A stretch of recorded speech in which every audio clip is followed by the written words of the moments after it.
मित्रांनो, आपण गेल्या व्हिडिओमध्ये तुम्हाला सांगितलं होतं बगला कशा फोडायच्या आणि बगला फोडल्यानंतर ऊस किती दिवसानं माती लावून घ्यायची. तर त्यासाठी आपण हा व्हिडिओ बनवलेला आहे.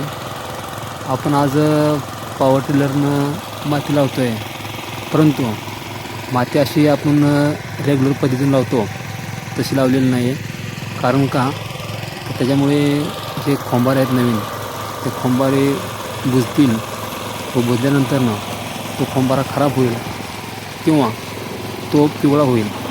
त्याच्यामुळे आपण काय केलेलं आहे, त्यासाठी आपण एक नवीन जुगाड तयार केलेला आहे.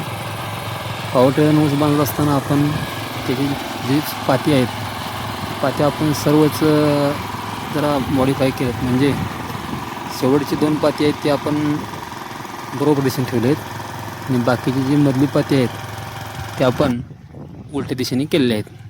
जेणेकरून जी माती जी फेकणार आहे ती माती आता कमी प्रमाणात फेकणार. त्याच्यामुळे आपले जे खोंबारे आहेत ते खोंबारे पुजणार नाहीत.